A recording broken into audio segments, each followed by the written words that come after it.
So meanwhile, over at SNL, people are very, very upset. Dave Chapelle is going to host SNL, and this must not stand. This aggression must not stand, because Dave Chapelle says that men are the ones with the penises and women are the ones with the vaginas. And Dave Chapelle is not allowed to say that. It's very, very bad that he keeps saying it over and over, that men are men and women are women. This is very bad and unacceptable. And so SNL's writers, who couldn't locate a joke if they were handed a map to one, those writers have decided that they are not going to write for Dave Chapelle, which means that actually the show might be funny for the first time in years. According to the New York Post, there's unrest at 30 Rock, page 6 years, over the decision to sign up Dave Chapelle to host Saturday Night Live this weekend.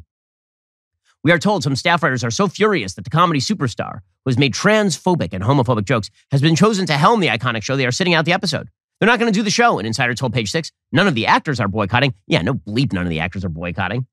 None of the actors are boycotting because Dave Chapelle is super famous. If Dave Chapelle cast them in a movie with him, they'd take that check immediately.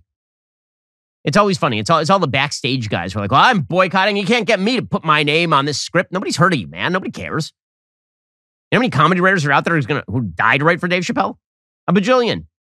All the actors like, I too am very... How many scenes am I in with Dave? How many lines do I have? Chappelle's rep told us there was nothing to suggest there was a boycott when they attended writers' meetings this week. SNL revealed that the Chappelle Show star would host the show with musical guest Black Star on November 12th. This would be his third time as host. He last hosted the sketch comedy show in 2020. That was well before Netflix released his 2021 special, The Closer.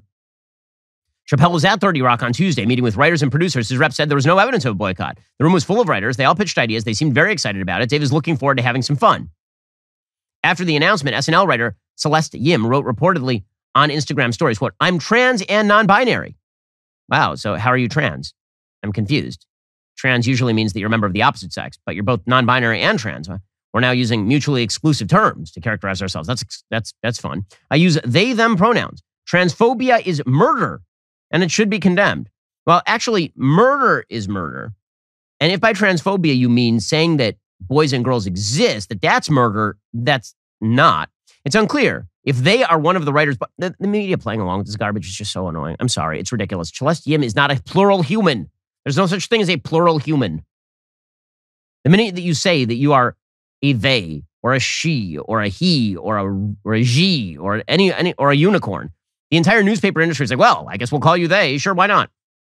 It is unclear if they are one of the writers boycotting this week's show. I can guarantee they are not one of the writers. They must be multiple of the writers, because they is a plural pronoun. It is unclear if they are one of the writers boycotting this week's show, or if they were actually referring to Chappelle. They did not get back to us when we reached out. By us, do you mean, is that a plural pronoun or a singular pronoun for the writers? I don't know. A rep for SNL also did not get back to us. Meanwhile, the show made history when it announced its first out non-binary cast member, Molly Kearney, back in September. Kearney has not publicly addressed Chappelle's upcoming show. So fun to watch, so much comedy going on. Exciting stuff watching comedy. I love my comedying. We'll get back to more of this in just one moment. First, does it make sense that the company that controls 90% of all internet searches also runs your email service and tracks everything you do on your smartphone? Here's the thing. Big tech is more powerful than most countries these days. They profit by exploiting your personal data. Put a layer of protection between your online activity and big tech with ExpressVPN. Think about how much of your life is on the internet. Every site you visit, video you watch, or message you send gets tracked and data mined. When you run ExpressVPN on your device, the software hides your IP address, making your activity a lot more difficult to trace. ExpressVPN also encrypts 100% of your internet data to keep you safe from hackers and eavesdroppers. ExpressVPN is super easy to use. All you do, you navigate to ExpressVPN on your phone. Right now, it says not connected. But I hit the button, and behold, it is now connected, which means my internet activity is protected. So, why are you handing over your personal data to big tech? They're mining your activity. They're selling your information. Instead, protect yourself with the VPN I trust to keep myself safe online. Visit expressvpn.com/Ben Shapiro Show. Get 3 extra months for free. That's expressvpn.com/Ben Shapiro Show to get started. Again, they're the VPN that I use. I'm on the internet like all the time. My data is my own, and I wish it to remain that way. That is why I use ExpressVPN, so should you. expressvpn.com/Ben Shapiro Show. Get 3 extra months for free. In fact, there's some comedy I didn't get a chance to comment on earlier this week. Some serious comedying happening via Jimmy Kimmel. So Jimmy Kimmel, right before the election, he decided that the height of comedy would be to have his wife on to lecture Americans about abortion. I kid you not. So next week, I'm very much looking forward to having my wife sit in and explain how gerrymandering works. My wife, the doctor, she's going to explain how gerrymandering works for all of your viewing pleasure. But Jimmy Kimmel had his, I guess she was a comedy writer, but is not good at comedy anymore. So she stood there and she lectured Americans on abortion. So the woke Pope appointed his wife cardinal to lecture everyone on abortion. Here's what that sounded like. Why are you sounding an alarm you found backstage? Because tomorrow is Election Day, and abortion rights are gone or in danger in 26 states, even though the overwhelming majority of this country supports a woman's right to choose. Let me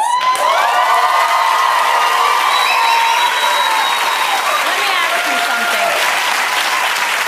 Every time you have sex, is your intention to have a baby? No. I just wait till you eat a gummy and then try to snuggle in. That question was for them. Oh, for I'm you. sorry. I didn't. Thank you very much. Being a mom is the best and the hardest job on the planet. I can't imagine forcing any woman who doesn't want that job to take it against her will.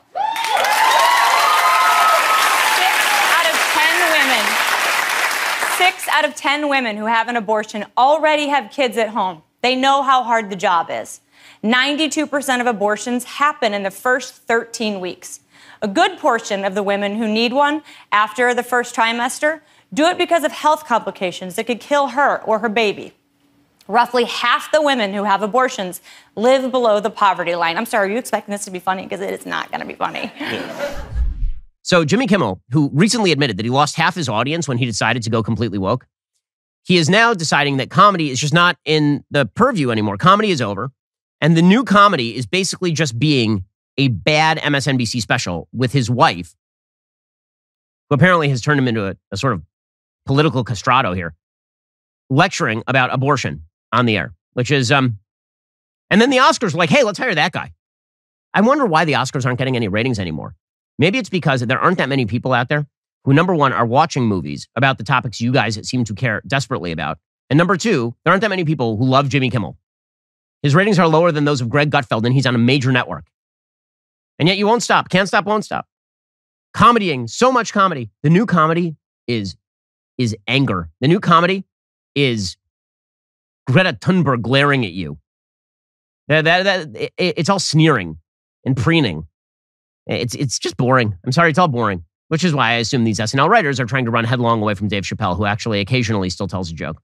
And meanwhile, in other stupid entertainment news, you know Sean Penn, he went over to Ukraine to meet with Vladimir Zelensky, because I don't know why Vladimir Zelensky feels the necessity to meet with Sean Penn, who was last seen kissing the ass of Hugo Chavez. But Sean Penn was there anyway, and Sean Penn gave him his Oscar. I don't know what he thinks Vladimir Zelensky is going to do with that Oscar, but he hands him the Oscar and he says, "This is for you." And Zelensky said, "No, Sean, that is yours." And Penn said, "I feel terrible. It's just a symbolic, silly thing. But if I know this is here with you, then I'll feel better and strong enough for the fight. When you win, bring it back to Malibu. I'll feel much better knowing there's a piece of me here," said Sean Penn to Vladimir Zelensky. The virtue signaling is insane. Well, what the hell is Vladimir Zelensky going to do with an Oscar? What's he going to do with that thing? He's going to put it on a shelf? Russian soldier bursts through the door and he just beats the guy to death with the Oscar? Maybe, I think he should melt it down for bullets, which would be hysterically funny. I think that'd be great. So Zelensky apparently put the award on display and then showed Penn a stone marker bearing the actor's name to honor him. And Penn said, "There are 3 places in the world that all the pride of my life will be. The place where my daughter was born, the place where my son was born, and this, where you gave Vladimir Zelensky an Oscar." These people, the preening self-satisfaction of these folks. Can you imagine? Can you imagine? You go to a war-torn country.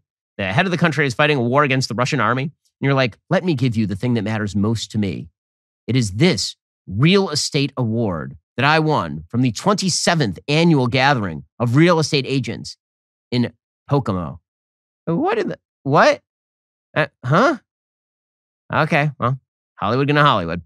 The rest of the show is continuing now. You're not going to want to miss it. We'll be getting into whether or when Donald Trump is going to declare for the presidency. If you're not a member, click the link in the description and join us.